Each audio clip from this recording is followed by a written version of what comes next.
समय साराय स्वानुभूत्या चकाशिते चित्स्वभावाय भावाय सर्वभावान्तरक्षिते वन्दितु सौवसिद्धे ध्रुवमचिन्मरूपमं गदिं पत्ते वोक्ष्यामि समयपाहुः वर्णो सुध केवली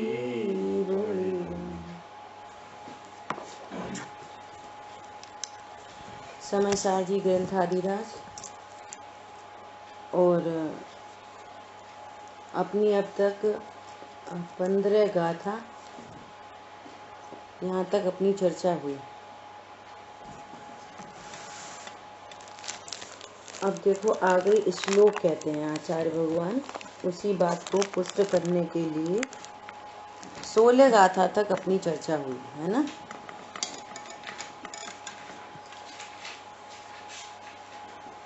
अभी 16वां श्लोक आ रहा है, यहाँ पेज नंबर 45 है।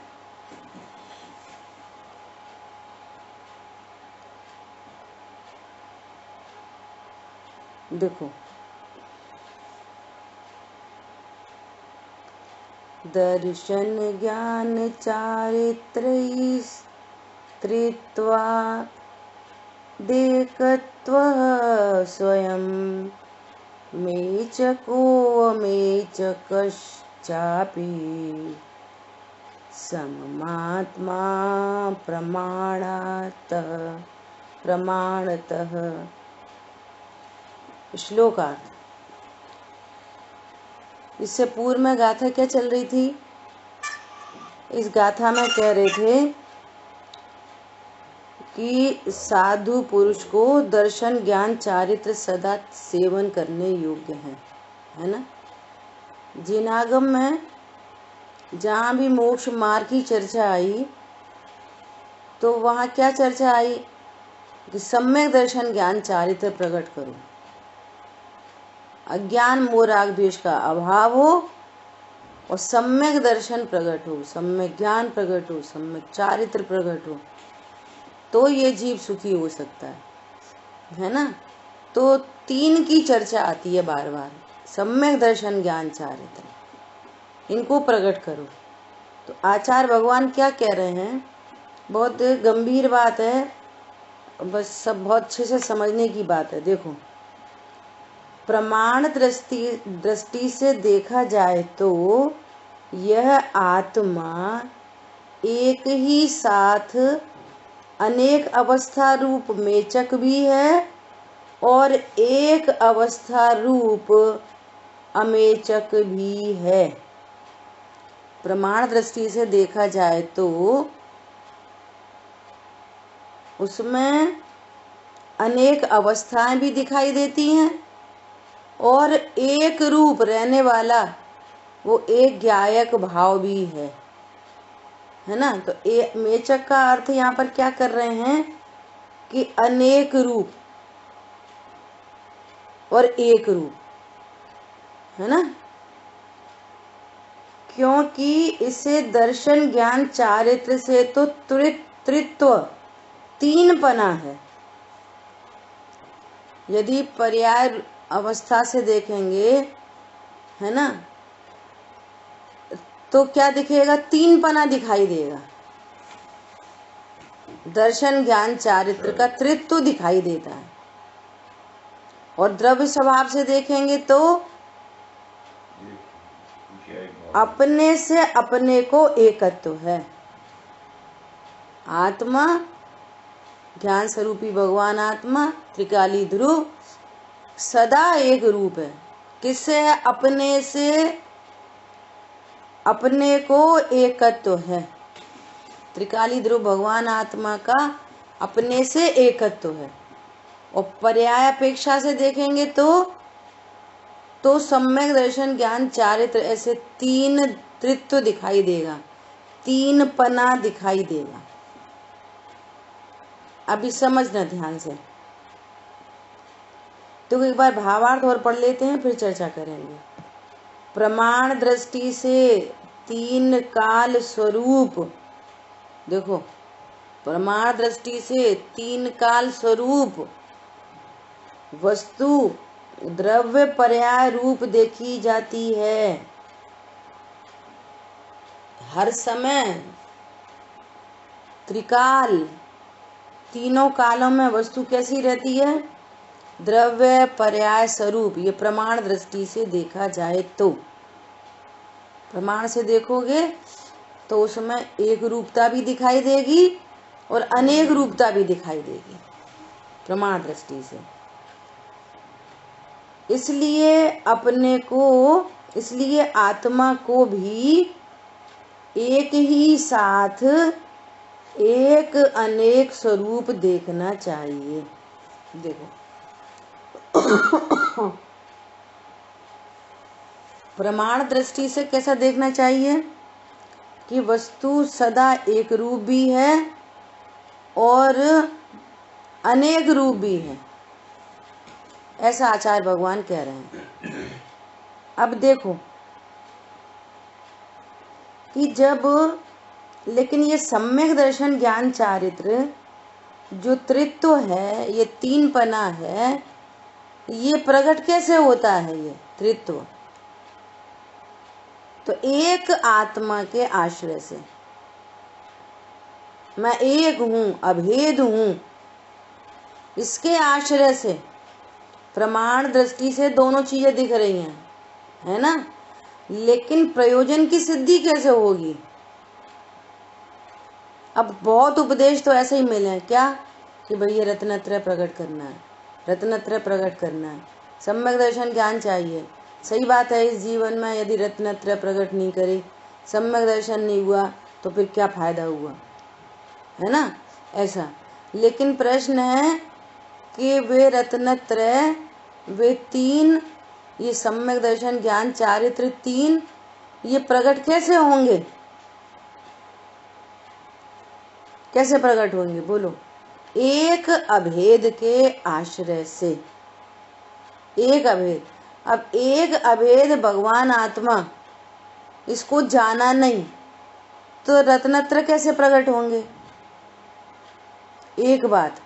दूसरी बात कि जो सम्यक दृष्टि जीव हैं, वे सम्यक दृष्टि जीव भी यदि रत्नत्रय का लक्ष्य करें तो रत्नत्रय के लक्ष्य से भी नए रत्नत्रय प्रकट होंगे कि राग विकल्प ही उत्पन्न होएगा? बोलिए।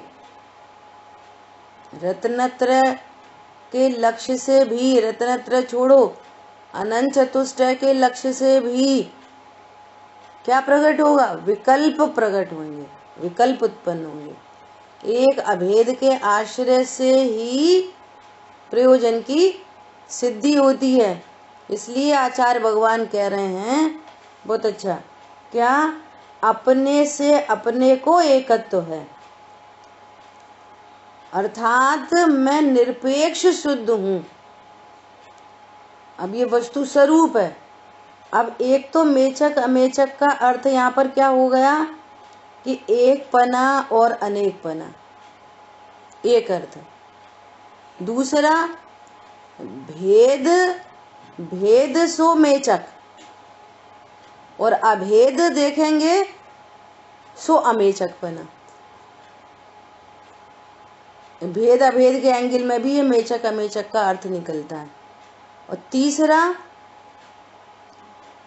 कि जिसके आश्रय से शुद्धता प्रकट हो, अमेचक पना, स्वयं निरपेक्ष शुद्ध, और जिसके लक्ष्य से नई शुद्धता प्रकट हो सो अमेचक पना, और जिसके लक्ष्य से अशुद्धता प्रकट हो सो मेचक पना। ऐसे अर्थ यहाँ पर समझना चाहिए, है ना। देखो अगला श्लोक देखते हैं। अब नए विवक्षा कहते हैं।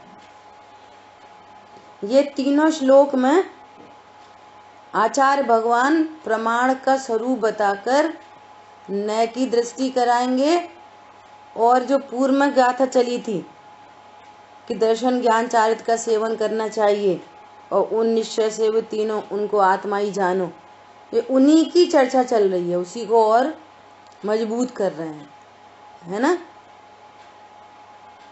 देखो श्लोकार्थ, 17 नंबर का श्लोकार्थ देख रहे डायरेक्ट। आत्मा एक है, आत्मा एक है, तथापि व्यवहार दृष्टि से देखा जाए तो तीन स्वभाव रूपता के कारण अनेकाकार रूप मेचक है। देखो आत्मा एक है, त्रिकाली ध्रुव भगवान आत्मा एक है, तथापि व्यवहार दृष्टि से देखा जाए तो, भेद से देखा जाए तो तीन स्वभाव रूपता के कारण अनेकाकार रूप मेचक है, क्योंकि वह दर्शन ज्ञान और चारित्र इन तीन भावों में परिणमन करता है। कौन परिणमन करता है? तो कह रहे हैं आत्मा ही परिणमन करता है इन तीन भावों रूप। तो यदि भेद से देखेंगे तो अनेकाकार दिखाई देगा, तीन पना दिखाई देगा, और अभेद से देखेंगे, निश्चय नय की दृष्टि से देखेंगे तो आत्मा एक ही है, सदा एक रूप है। ऐसा भावार्थ, शुद्ध द्रव्यार्थिक नय से आत्मा एक है। अब शुद्ध द्रव्यार्थिक नय कहो, निश्चय नय कहो, एक ही बात है। जब इस नय को प्रधान करके कहा जाता है तब पर्यार्थिक नय गौड़ हो जाता है। इसलिए एक को तीन रूप परिणमित होता हुआ कहना सो व्यवहार हुआ, असत्यार्थ भी हुआ।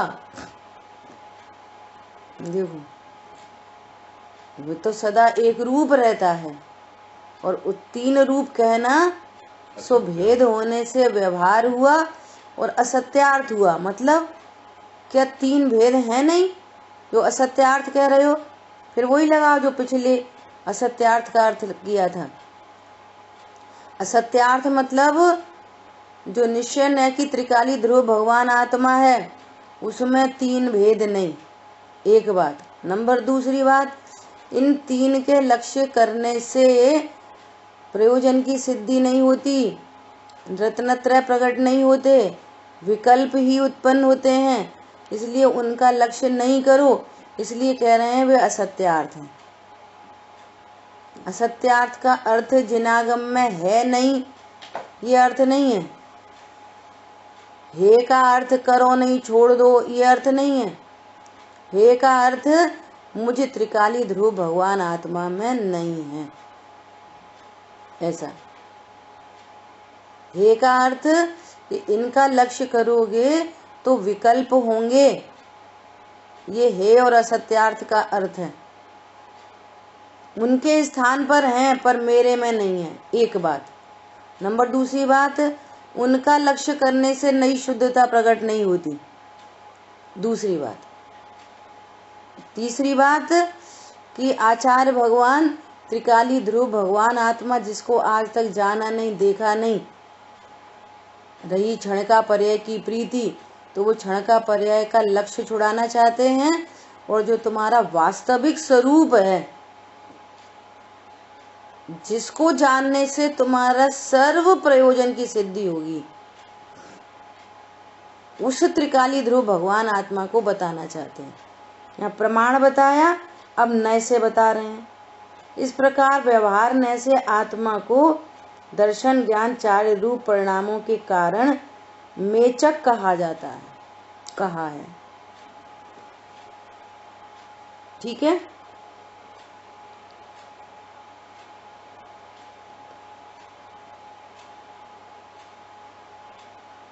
अभी आगे का श्लोक,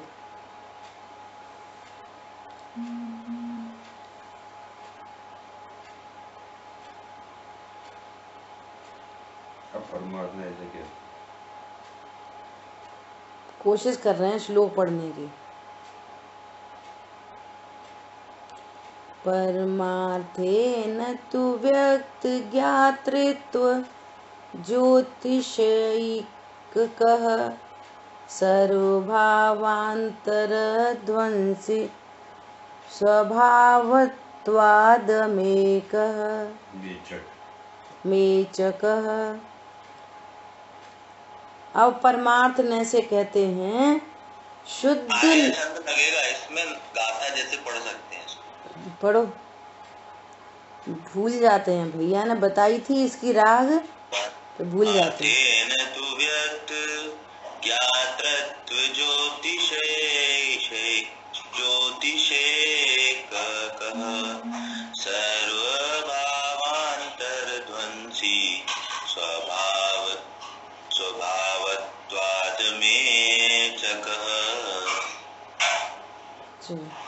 तो दूसरी राग बताई थी, अब चलो ठीक है। श्लोकार्थ। शुद्ध निश्चय न से देखा जाए तो एक ज्ञायकत्व ज्योति मात्र से आत्मा एक स्वरूप है। आत्मा मैं सदा एक हूँ, अपरिणामी हूँ। उत्पाद व निरपेक्ष ध्रुव जीवन हमारा है। प्रथम से ही शुद्ध हूँ, प्रागेव शुद्धम, निरपेक्ष शुद्ध हूँ, परिपूर्ण हूँ। ऐसा शुद्ध निश्चय न से देखा जाए तो प्रगट ज्ञायकत्व ज्योति मात्र से, ज्ञायक तो ज्ञायक ही रहता, आत्मा एक स्वरूप है। क्योंकि शुद्ध द्रव्यार्थिक न से, अब देखो बहुत गजब की बात आ रही है आगे। शुद्ध द्रव्यार्थिक न से सर्व अन्य द्रव्य के स्वभाव तथा अन्य के निमित्त से होने वाले विभावों को दूर करने रूप उसका स्वभाव है। कितनी गजब बात है। आत्मा कैसा है?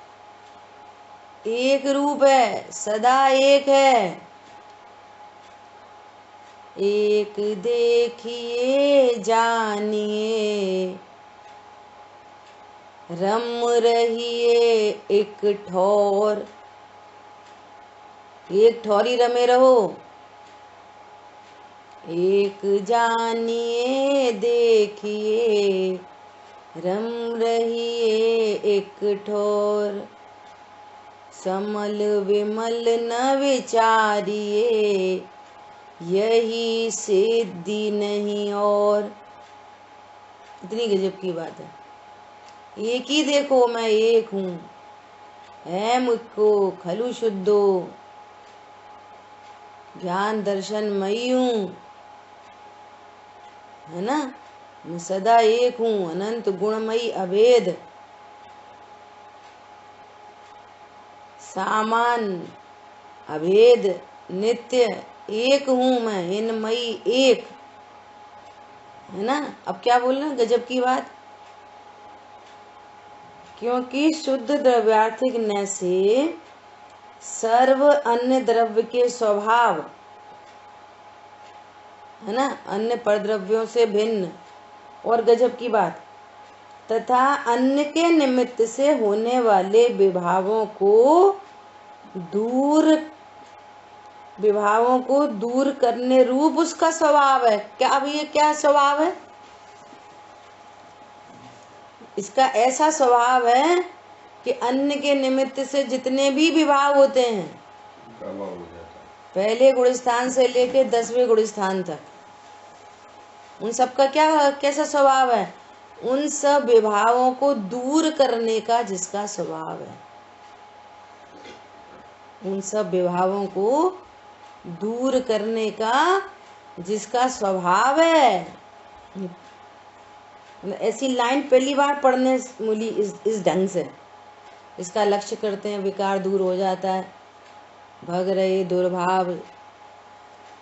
लेकिन किस ढंग से कह रहे हैं कि विभावों को दूर करने रूप उसका स्वभाव है।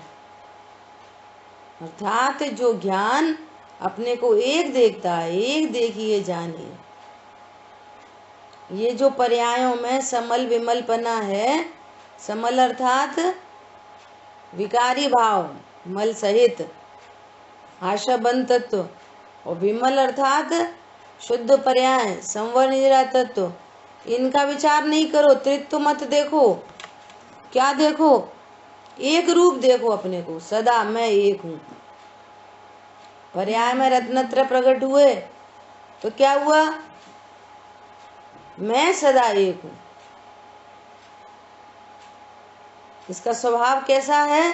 सर्व विकारों को दूर करने का स्वभाव है। अब लगाओ प्रैक्टिकल अप्रोच। सर्व दुखों को दूर करने का, सर्व विभावों को दूर करने का स्वभाव किसका है? मैं त्रिकाली ध्रुव हूँ। त्रिकाली ध्रुव का आश्रय करना। अरे बहुत रोग हो गया, ऐसी तकलीफ हो रही है, ये हो रही, वो हो रही, ये दुख उत्पन्न हो रहा है ना, इस दुख को दूर करने का उपाय क्या है? ये विभाव कैसे दूर होगा? किसका लक्ष्य करने से? कौन सी दवाई है? भेद ज्ञान की टैबलेट। भेद विज्ञान, भेद विज्ञान सिद्धा सिद्धा एकल केचन।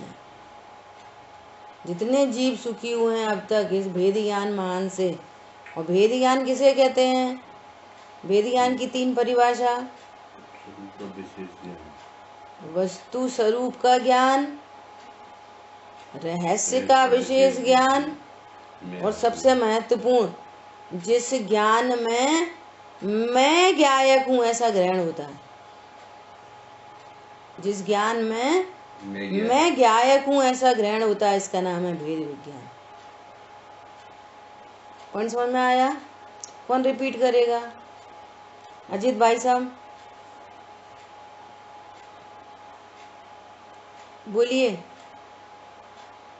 कौन रिपीट करेगा? कोई दूसरा सुन के रिपीट करना।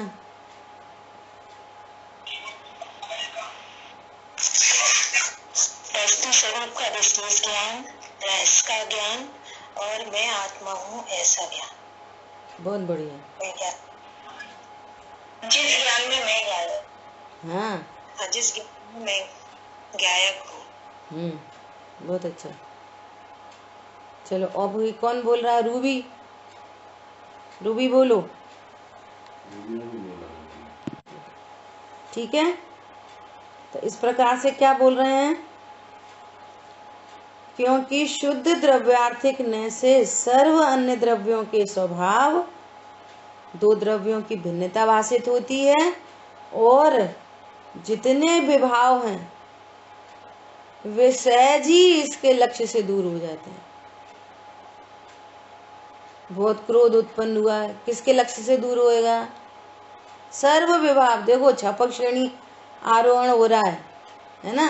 अब संजुलन कषाय के अभाव की तैयारी चल रही है, तो वो जीव क्या कर रहा है? कुछ नहीं, मैं तो ज्ञायक हूँ, ज्ञायक हूँ, ज्ञायक हूँ, ज्ञायक हूँ। अब जितने गुण स्थान बन रहे हैं, 8वां 9वां 10वां, है ना, सर्व विभावों का दूर हो गया। सर्व 10वें गुण स्थान तक पूरी कषाय, अंत में लोभ कषाय थी, उसका भी अभाव हुआ। क्या किया? बस मैं एक अभेद ज्ञायक हूँ।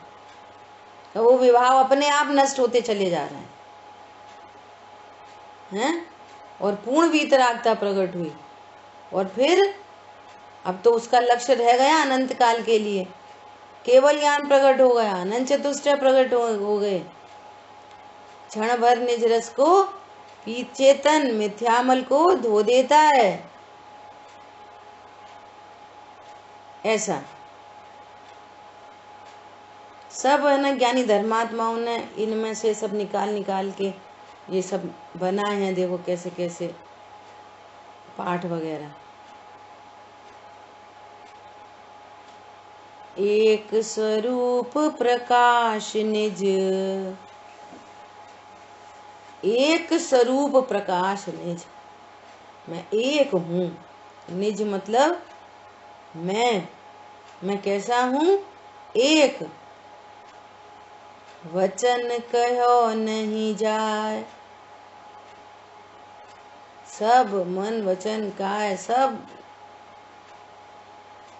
गौड़ हो गए, सब शांत हो गए। वचन कहो नहीं जाय, एक स्वरूप प्रकाश निज, वचन कहो नहीं जाय। तीन भेद व्यवहार सब, तीन भेद व्यवहार हैं, तीन भेद व्यवहार सब, ध्यानत को सुखदाय। तीन भेद व्यवहार है ना, भेद सो व्यवहार और अभेद सो निश्चय। ठीक है, इसलिए वह अमेचक है, शुद्ध एकाकार है। इसलिए उसको क्या कह रहे हैं, वस्तु निरपेक्ष शुद्ध है, सदा एक है, उसमें मेचकपना नहीं है, जिसके लक्ष्य से शुद्धता प्रकट होती है, अभेद है, ऐसा कह रहे हैं कि ऐसा शुद्ध एकाकार है। भावार्थ, भेद दृष्टि को गौड़ करके अभेद दृष्टि से देखा जाए तो आत्मा एकाकार ही है, वही अमेचक है। आत्मा एकाकार ही है। दुनिया के लिए ज्ञायक क्या है, ज्ञायक एक भाव है। दुनिया के लिए ज्ञायक एक भाव है और मेरे लिए ज्ञायक ही सारी दुनिया है। मेरे लिए ज्ञायक ही सारी दुनिया है। उठना बैठना खाना पीना पूजा पाठ स्वाध्याय सब क्या दिख रहा है, सब में बस एक ज्ञायक एक ज्ञायक एक ज्ञायक एक ज्ञायक, बाकी सब गौड़। मैं एक ज्ञायक हूं बस, जिसके लक्ष्य से सर्व प्रयोजन की सिद्धि होगी। मैं स्त्री पुरुष नहीं, लड़का लड़की नहीं, अविनाशी हूं, सुख कुमरण सुमरण नहीं। कैसा हूं मैं, कुमरण करना है कि सुमरण करना है, कल भैया पूछ रहे थे। जैन कुल में आके अब कुमरण करना है कि सुमरण। कुमरण के नाम पे भी मरण दिख रहा है और सुमरण के नाम पे भी मरण दिख रहा है। मैं क्या हूं, अविनाशी हूं, अविनाशी स्वरूपो हम, ऐसा।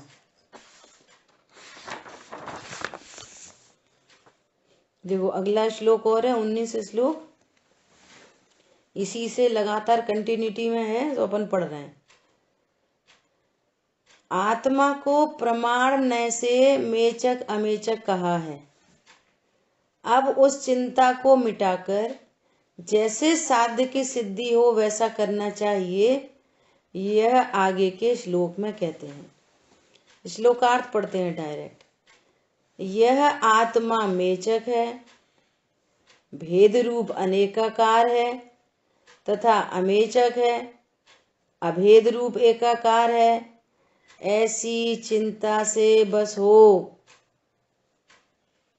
ऐसी चिंता से बस हो। साध्य आत्मा की सिद्धि तो दर्शन ज्ञान और चारित्र इन तीन भावों से ही होती है, अन्य प्रकार से नहीं, यह नियम है। क्या बोल रहे हैं, अब मैं मेचक हूं, मैं अमेचक हूं। अब इन विकल्पों को बसो, प्रयास से देखा जाए तो अनेकाकार हूं, तो इसको मेचक कह रहे हैं, और द्रव्य दृष्टि से देखा जाए तो अभेद हूं, इसको मेचक कह रहे हैं। जिसके लक्ष्य से राग आदि उत्पन्न हो उसको मेचक कह रहे हैं, जिसके लक्ष्य से रत्नत्रय प्रकट हो उसको अमेचक कह रहे हैं। तो कह रहे हैं अब इस चिंता से बसो। साध्य की सिद्धि किससे होती है, फिर तीन खड़े करें। साध्य की सिद्धि तो सम्यक दर्शन ज्ञान चारित्र 3 भावों से ही होती है। अर्थात अर्थात सम्यक दर्शन किसे कहते हैं? मैं आत्मा हूँ, ये सम्यक दर्शन। मैं आत्मा हूँ, यही सम्यक ज्ञान। मैं आत्मा हूँ, उसी में लीनता, ये सम्यक चारित्र। तो इन 3 पर्यायों में कौन है बसा है? इन 3 पर्यायों में। ये 3 पर्याय कैसे उत्पन्न होती हैं? हमें तो एक ही दिख रहा है, बस एक देखिए जानिए रम रहिए एक ठोर। क्या तुम तो वही वहीं जाके रम गए? अभी तो क्या बोलेंगे? वही आनंद आ रहा है तो कह रहे हैं वही रम गए, है ना? तो कह रहे हैं इन 3 भावों से ही सिद्धि होती है, ऐसा कह रहे हैं। अर्थात साध्य आत्मा की सिद्धि। आत्मा क्या है? साध्य। साधक साध, वो इसके आगे के कलश चल रहे हैं ना, साध्य और साधक। तो साधक कौन है?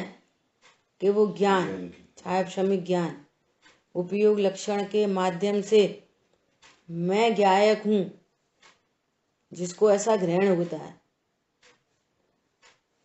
पर परिणति को छोड़ता हुआ, भेद के कथनों को तोड़ता हुआ प्रचंड ज्ञान उदय को प्राप्त हुआ है। ओ मैं संयोग शरीर वाला तो हूं नहीं, कर्म वाला, इन भेद रूप पर्याय रूप भी नहीं होता, कभी कषाय रूप नहीं हुआ। पिछले श्लोकों से मिलाओ, ये सारे भाव, बद्ध स्पष्ट आदि भाव सब ऊपर ही ऊपर तिरते हैं। अंतरंग में एक शाश्वत देह विराजमान है, बस वही मैं हूं, उतना ही मैं हूं। ये साध्य आत्मा की सिद्धि किससे होता है? दर्शन से, ज्ञान से और चारित्र से। तो साध्य आत्मा की सिद्धि ये वर्तमान छायोक्षमिक ज्ञान, संगी पंचेंद्रियपना, इस ज्ञान ने उपयोग लक्षण के माध्यम से अपने स्वरूप को जाना। ओ मैं तो ज्ञायक हूं। श्रद्धा में विश्वास हुआ और चारित्र की परिणति में आनंद प्रकट हुआ, वीतरागता प्रकट हुई। बस ऐसे कह रहे हैं इन 3 भावों से ही होती है। तो इन 3 भावों में एक ही दिखा रहे, साध्य आत्मा की सिद्धि, उसका साधक है ज्ञान, और श्रद्धा चारित्र उस ज्ञान के फॉलोअर है। ज्ञान सम्यक हुआ, श्रद्धा सम्यक हुई, चारित्र सम्यक हुआ, राग देश की उत्पत्ति नहीं हो रही। तो वो इस प्रकार से वो कह रहे हैं। देखो भावार्थ, आत्मा के शुद्ध स्वभाव की साक्षात प्राप्ति अर्थात सर्वथा मोक्ष साध्य है। आत्मा मेचक है या अमेचक, ऐसे विचार ही मात्र करते रहने से साध्य सिद्धि नहीं होती। यही करते रहोगे, मैं भेद से ऐसा हूं, अभेद से ऐसा हूं, मेचक हूं, अमेचक हूं, तो क्या बोल रहे हैं? ऐसे ही विचार मात्र करते रहोगे तो साध्य की सिद्धि नहीं होगी।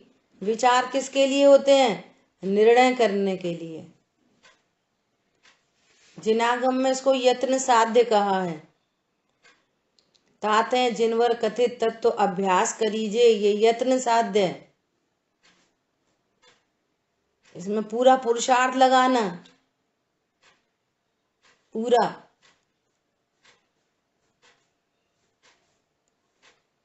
है ना? और तत्व निर्णय पूर्वक अनुभूति सहज साध्य। सहज साध्य क्यों है? उसने निर्णय किया है ना। दुनिया के लिए ज्ञायक एक भाव है और मेरे लिए ज्ञायक ही सारी दुनिया है। उस बच्चे को कुछ नहीं दिखता, माँ माँ माँ, मेरी माँ मोटी है, पतली है, गोरी है, काली है, इससे मतलब नहीं है, माँ। ऐसे ये आत्मा,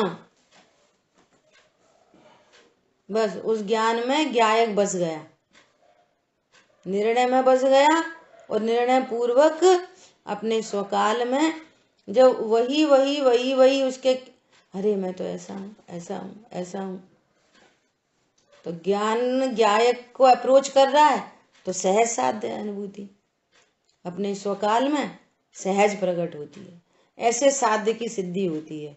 और ये विचार ही करते रहोगे बस, इससे ऐसा हूं, इससे ऐसा हूं।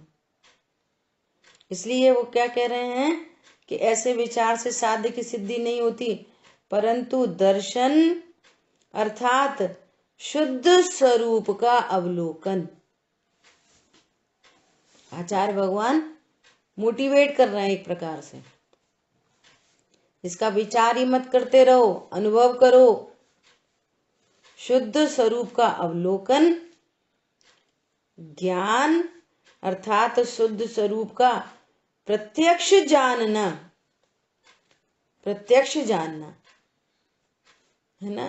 जब निर्णय होता है ना, तो निर्णय ये मति शुद्ध ज्ञान में निर्णय होता है वस्तु कैसी है, और यही मति शुद्ध ज्ञान स्वभाव के सन्मुख होते हैं। जब ये पांचों इंद्रियों का फिर आलंबन नहीं रहता, मन का विकल्प भी नहीं रहता। जब तक मन इंद्रिय का विकल्प है ना, तो वो निर्णय में है वो, और फिर वो विकल्प का भी अभाव होकर वो डायरेक्ट आत्मा प्रत्यक्ष होती है। तो कह रहे हैं शुद्ध स्वभाव का प्रत्यक्ष जानना है ना, और चारित्र अर्थात शुद्ध स्वभाव में स्थिरता से ही साध्य की सिद्धि होती है। यही मोक्ष मार्ग है, अन्य नहीं। अब स्थिरता मतलब शुद्ध स्वभाव में स्थिरता।